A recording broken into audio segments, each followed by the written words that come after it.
Good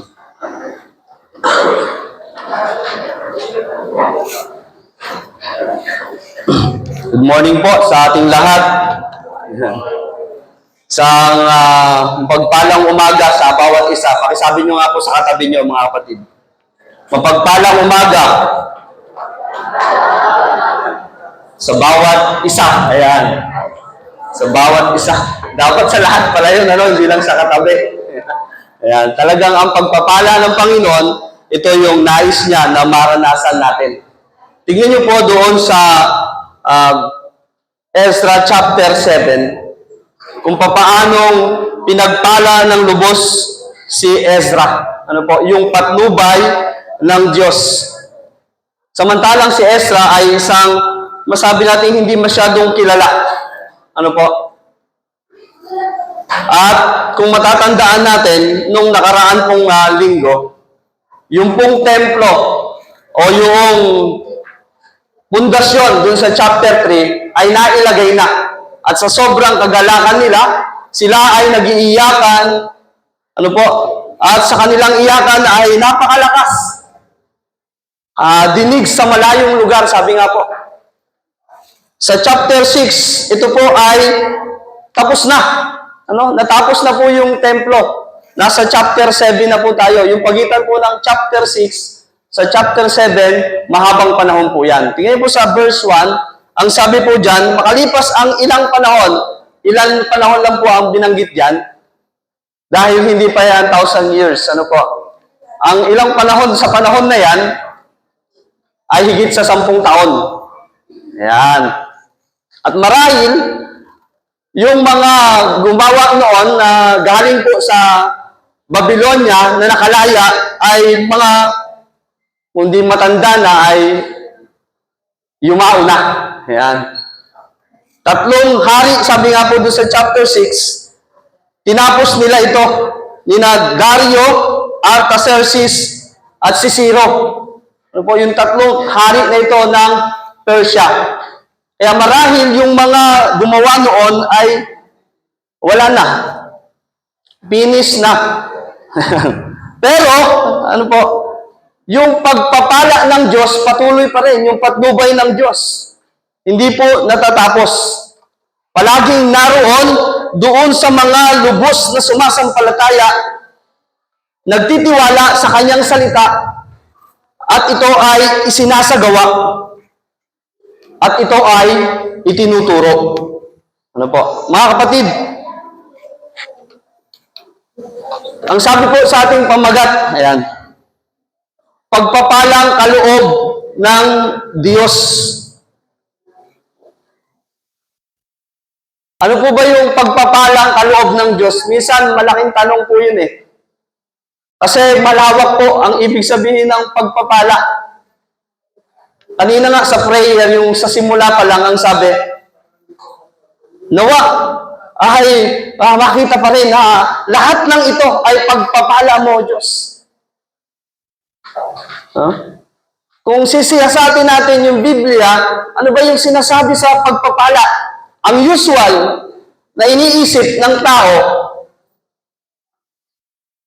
yung blessings, yung tinatawag na blessings, ay yung mga material.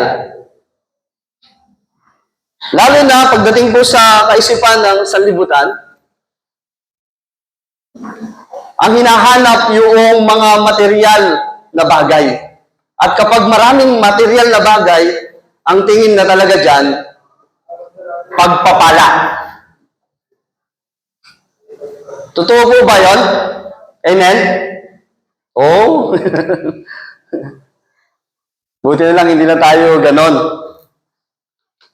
Doon lang. Ayan, doon lang. Merong kwento sa Biblia, kung maalala nyo po. Umani siya ng maraming ani. At nakita niya sa sobrang dami ng ani niya, yung kanyang kamalig, ipapagiba na niya. Magpapagawa siya ng mga kamalig na mas malalaki. Yung kamalig, ito po yung stakan ng maraming mga ani.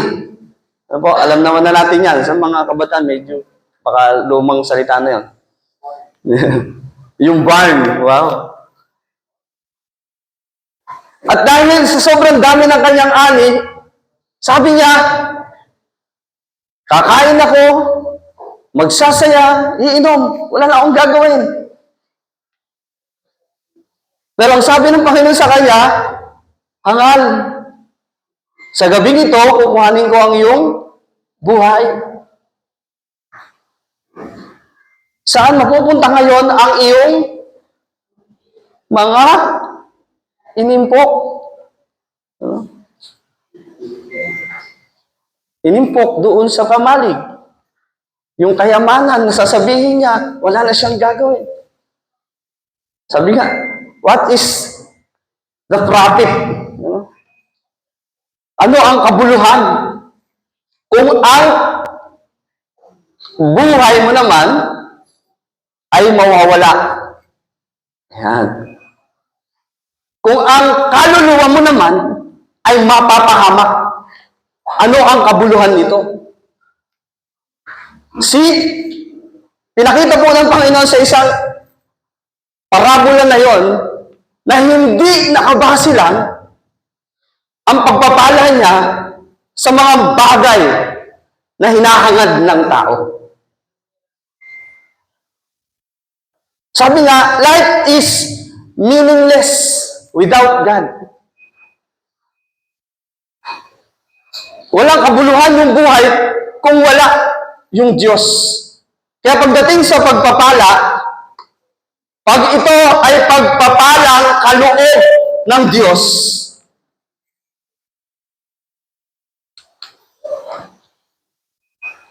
higit sa lahat ang pagpapalang kaloob na ito. Ayan. Ano po? Higit sa lahat. Kung bakit napakahalaga ng pagpapala ng Diyos sa anuman na meron ang daigdig na ito. Makamtan mo man, ang sanlibutan, kung mapapahamak naman ang iyong kaluluwa, wala pa rin kabuluhan. Pero kapag ang pagpapala ng Diyos ang naranasan mo, ang sabi diyan, ngayon at pang walang hanggan. Sabihin nga po natin yung number 1, ngayon at pang walang hanggan. Praise the Lord. Ano po? Higit po yan sa lahat. Ano po yung ngayon? Yung ngayon, kung isipin po natin yung ngayon, siyempre, yan yun. Yan yun. Naalala ko po nung bago pa ito maitayo, kami yung mga elders po nandito. Parang ito pong eksaktong lugar na ito. Itong eksaktong lugar na ito.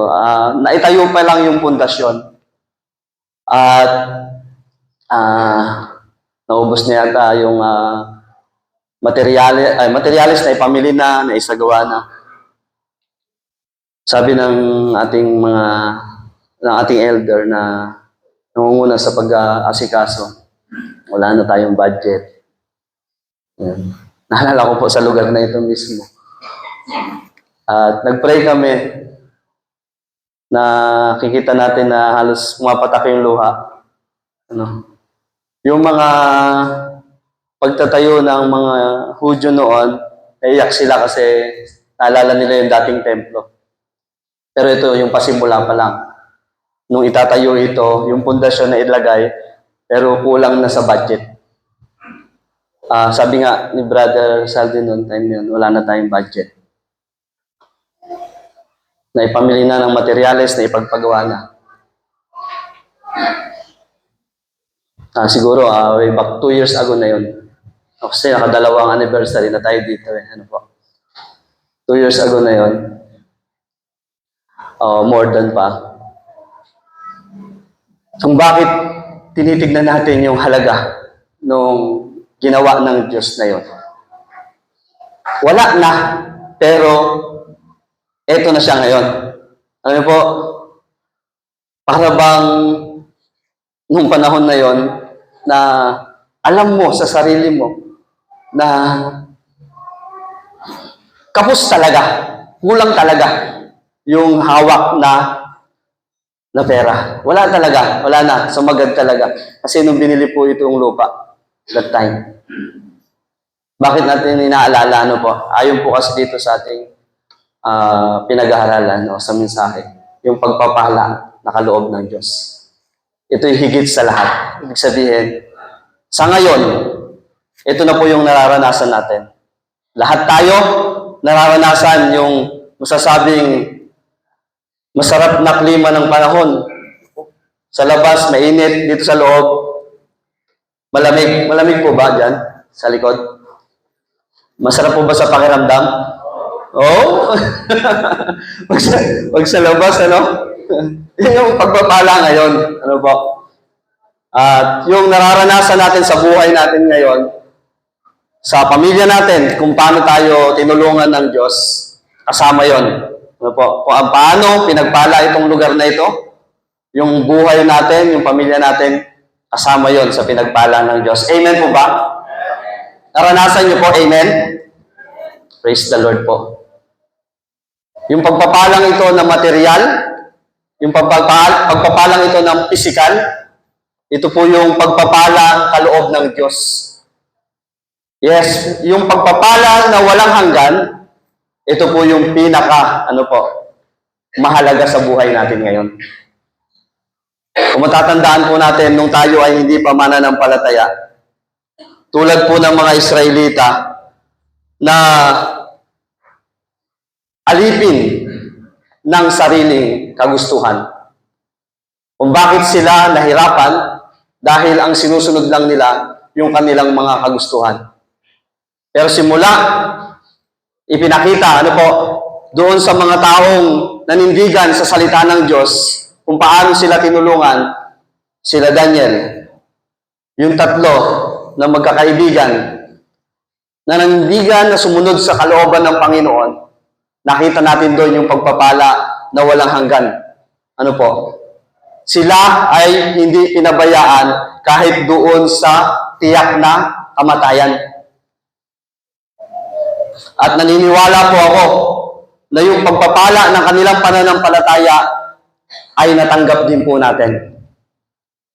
Tayo ay sumasampalataya ngayon. Sa buhay na ito na meron tayo, ay yung buhay ay hindi lang ngayon, kundi pang walang hanggan. Amen po ba? Sabi ng Panginoon, kung talagang ikaw ay nananampalataya, sa John chapter 11 verse 25, ang sabi niya, siya ang buhay at ang muling pagkabuhay. Kung sumasampalataya ka, kung naniniwala ka, ang sabi niya, ay hindi ka mamamatay. Wow, grabe yun. Ano pong ibig sabihin nito? Yung buhay na walang hanggan, ipinangako ng Panginoong Hesukristo at mangyayari ito sa bawat sumasampalataya sa Kanya. Kaya nga po, ang pagpapala na kaloob ng Diyos, hindi po ito lang ang mga bagay na meron tayo. Meron pa, sa lahat ng bagay na meron tayo ngayon, meron pa. Sabi po sa pangalawang puntos, sa lahat ng salit-saling lahi. Si Ezra, titignan po natin sa verse 1 hanggang verse 5. Buksan niyo po yung Bible niyo. Tingnan niyo po dyan, yung kanyang lahing pinagmulan. Makalipas ang ilang panahon, sabi sa verse 1, nang si Artaxerxes ang hari ng Persia, dumating mula sa Babylonia ang isang lalaking nagngangalang Ezra. Nagmula siya sa angkan ni Aaron dahil ang kanyang ama na si Reyas ay anak ni Azarias na anak ni Hilkias. Na anak ni Sadok, si Sadok ay anak ni Ahitub, na anak ni Amarias, na anak ni Azarias. Ang daming mga Rias to Nagpipinsan to Magkakamag-anak po yan. Yan yung lahi ni Ezra. 16 po yan, 16. Mula doon sa panahon po ni Aaron. Yung mga punong pari. Mga lahing Libita. Mga lahing naglilingkod sa Diyos. Naranasan ni Ezra ang pagpapalang ito. Ano po? Narito siya ngayon. Siya yung ginamit ng Diyos. Ang paring dalubhasa sa kautusan, naranasan ni Ezra. Paano naman kung ang lahi natin doon ay hindi kumilala sa Panginoon? Parang unfair naman niya tayo. Ito ang maganda ngayon. Ikaw ngayon ang magpapasimula sa lahing susunod sa iyo. Nakilalanin mo ang Diyos sa buhay na ito. At ang pagpapalang kaloob ng Diyos, maranasan ng lahing susunod sa iyo. Ano po? Hindi mapigilan yan. Sa lahat ng saling lahi, maranasan na ng iyong lahing susunod. Yan. Yung pagpapalang kaloob ng Diyos. Kaya yung pagpapalang ito ng Diyos, sabi nga, higit pa ito sa number 3, sa magagawa at iniisip ng tao. Yan. Balikan natin yung pangyayari. Ano po? Ang mga Hudyo, wala silang pangpagawa talaga. Sino po ang inutusan ng Diyos na magpagawa? Si Haring Ciro. Si Haring Dario. Si Haring Artaxerxes. Mga hari. Alam niyo po, ang kanilang utos, pag binasa po natin to, napakaganda. Ano po? Ako na namamangha sa utos ng hari. Sapagkat ang pagpapahalaga niya ay talagang sagad. Dito na lang po sa verse 21 sa chapter 7. Tingnan niyo po sa Bible niyo. Ako, si Haring Artaxerxes, ay naguutos sa lahat ng ingat yaman sa lalawigan ng kanluran ng Euphrates na ipagkaloob agad ninyo kay Ezra na pari at dalubhasa sa kautusan ng Diyos ng kalangitan ang anumang hingin niya sa inyo. Po, yung mga ingat yaman, ano po ibig sabihin ng ingat yaman? Oh, in English lang, ano. Treasurer, tama, ano po. Siya yung iingat ng yaman. Siya yung may hawak ng kayamanan. Siya yung pagkatiwalaan. Ang sabi, ano po sabi? Ipagkaloob agad ninyo kay Ezra. Grabe, lahat doon sa lugar na yun. Ano bang kakailanganin ni Ezra? Ang totoo, nung time na magsisimula pa lang sila, wala naman sila. Ang sabi ng Diyos, sige, sa pamagitan ng haring si Ciro, ano po, tulungan nyo, lahat ng mga gustong bumalik na. Bigyan nyo sila ng mga kakailanganin, ng kayamanan. Eto na ngayon, nung ipinatatayo na, nagpadala ang Diyos ng mga tutulong. Nung ngayon, papagandahin na. Ano po? Nung papagandahin na, ibigay ang lahat ng kailangan ni Ezra. Titignan po natin dito, ano po? Yung sa panahon nila, kung ano yung hawak nila, posibleng kulang na kulang talaga. Wala talaga. Naalala natin yung mga testimony ng ating mga tagapanguna dito po. Sabi nila, kapag nagtrabaho ka kahit 24/7, huwag ka na matulog, kulang at kulang pa rin. Yung mga biyaya na sinasabi, o yung mga pagpapala na sinasabi, mararanasan mo kapag inuuna mo ang Panginoon. Amen po? Kaya madami nagsisikap, nauuwi sa sakit ng kalooban at paghihirap. Ang mahirap pa nga nito, napapahamak. Pero kapag inuuna mo yung Panginoon, yung pagpapalang kaloob niya, higit pa dun sa kaya mong magawa. Katulad po nila Ezra, hindi naman nila kaya talagang ipagpatayo ito, ating Panginoon. Sa panahon nila, yung templo. Pero may mga haring inutusan ng Diyos na tumulong sa kanila. Naalala niyo po yung feeding of 5,000 kay Jesus, ating Panginoon? Ilang tinapay ang meron nun? Ilan po? 5 tinapay. Ilang isda po? 2 isda. Ilan ang papakainin? 5,000. Kasama ba ang mga babae doon at bata? Hindi pa. Di sabihin na lang natin, 15,000. 2 pirasong isda at 5 tinapay, papakainin yung ganong karami. Sapat ba yung kanilang hawak na tinapay at isda? Well, of course, sasabihin mo hindi. Tinanong pa nga ng Panginoon, yung alagad. Sabi nung alagad, kahit po 200 na halaga ng pilak na ibili natin nang makakain, makatikim lang ang bawat isa ay hindi po sasapat sa dami nito. Ibig sabihin, yung kanilang magagawa at that time is hindi sasapat. Pero alam ng Panginoon Jesus kung bakit niya tinanong yun, para sila turuan na magtiwala sa Diyos. Kasi yung pagpapalang kaloob ng Diyos, higit ito sa magagawa ng tao. Kaya ito po, sabi nga, higit sa lahat ang pagpapalang kaloob ng Diyos. Higit pa ito sa kayang isipin ng tao.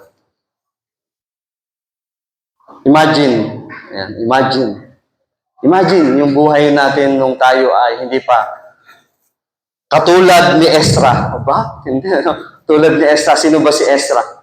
Isa siya na nagpapahalaga sa salita ng Diyos. Siya yung sinasabing nag-aaral ng salita ng Diyos.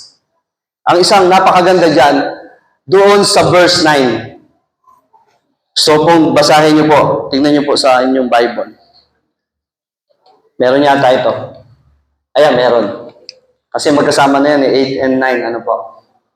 Umalis sila sa Babylonia ng unang araw ng unang buwan. At sa patnubay ng kanyang Diyos ay dumating siya sa Jerusalem ng unang araw ng 5 buwan. 5 months, ano po, nag-travel. Buong sikap na pinag-aralan ni Ezra ang kautusan ni Yahweh. Sa patnubay ng kanyang Diyos. Ayan. Ibang translation po dyan, sa pagpapala ng kanyang Diyos. Pinagpala po si Ezra. Ano po ang kanyang desire? Buong sikap. Ayan. Buong sikap. Minsan, pagka merong kabalahan, next time na muna ako magbabasa ng Bible. Busy pa eh. Lagi na nga pinapaalala ni Brother Charlie, at ni Brother Salvi, Brother Eric. Magbasa tayo ng Bible. Marami pa kasing ginagawa sa school. Sa kabataan pala yun. Sa mga nanay, busy pa kasi sa gawaing bahay. Ano?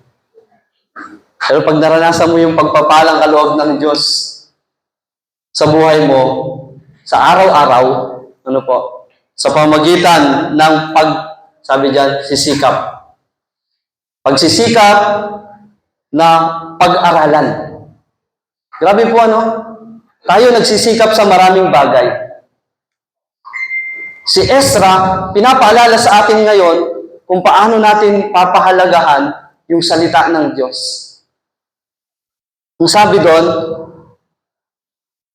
pinag-aralan ni Ezra ang kautusan ni Yahweh upang maisagawa niya ito. O meron pong, yung pattern, kung ano yung dapat natin gawin. Pinag-aralan para maisagawa. May life application. Ito po yung matindi. Sabi nga po ng mga nagtuturo, you must walk what you preach. Dapat yung tinuturo mo, isinasagawa mo rin para naman maniwala. Ang totoo po nito, yung iba gusto lang mag-aral para maituro. Ayan. Mag-aaral ka ako para pag nagturo ako, maganda yung maituturo ko.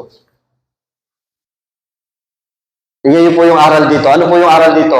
Pinag-aralan niya para maisagawa. Ayan. Hindi para maituro. Ayan. Kapag naisagawa niya, anong gagawin niya? Upang maituro niya ito. Ang ganda, ano po? Sa atin pong napag-aralan, naisagawa na po natin yan. Ano po yung naisagawa natin sa ating pinag-aralan? Ayan. Yan po yung mga tanong na personal. Kasi tiyak, ikaw po yung nakakaalam. Napindot.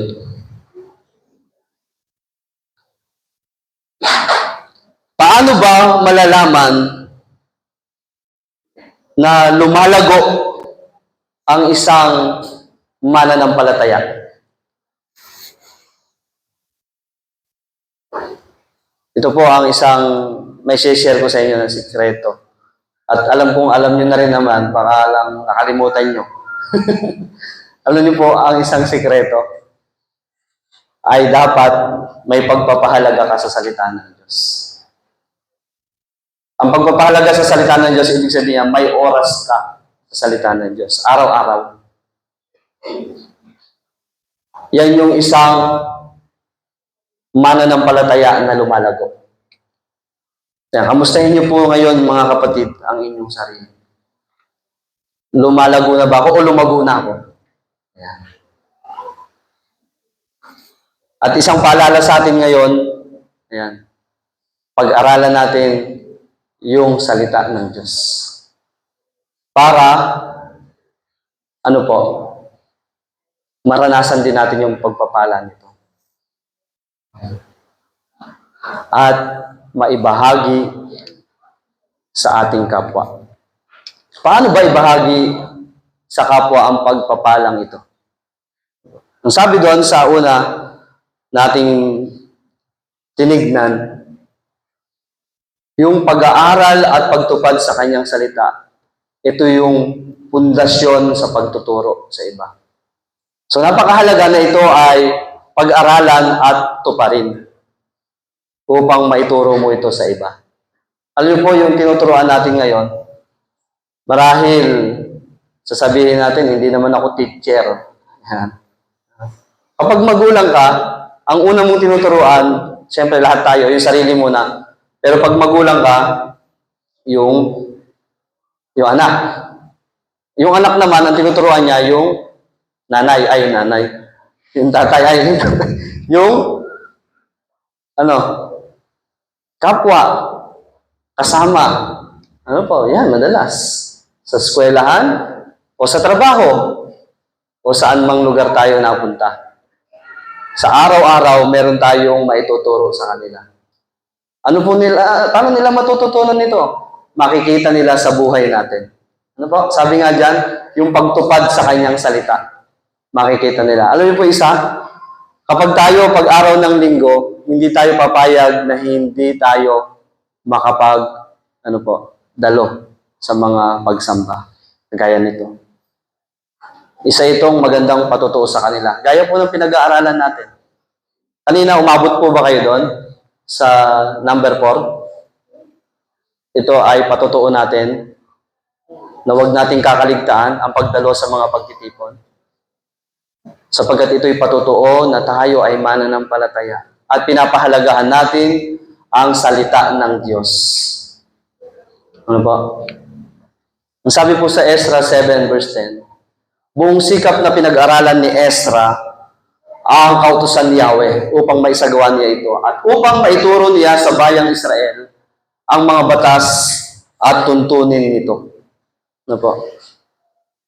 Kaya niya ito, lubos na pinag-aralan ay upang maisagawa at ang isang napakaganda niyang sinabi dyan ay maituro din naman sa iba.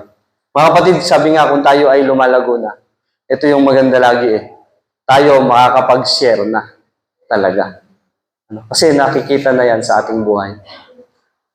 nagagawa na natin yung sinasabi ng Panginoon. Malalaman natin na tayo ay lumalago na kapag ang salita ng Diyos nararanasan natin sa araw-araw. At maituro natin to sa ating mga kapwa. Ayan. Ito na sa pagtatapos. Ang bilis ano? Sa pagpapalang kaloob ng Diyos, ang lahat ng papuri ay karapat-dapat lamang sa Diyos na makapangyarihan sa lahat. Mga kapatid, pag inisip mo yung pagpapala ng Diyos, pagpapala, maligaya tayo, may kapayapaan tayo, lahat ng nararanasan natin ay totoong pagpapala. Ano po? Si Ezra, ang sabi niya, sa verse 27 and verse 28, sinabi ni Ezra, purihin si Yahweh, ang Diyos ng ating mga ninuno. Yan yun po. Ang kanyang pinapurihan ay ang Diyos pa rin. Hindi si Haring Artaxerxes lang. Hindi si Haring Ciro lang. Alam ni Ezra kung sino talaga ang gumawa at kung kanino galing ang pagpapala. Inudyukan niya ang hari upang pagandahin ang templo ni Yahweh na nasa Jerusalem. Tapos na ano po? Kaya papagandahin na yung pinapaganda ko po yung buko, hindi ko lang mapaganda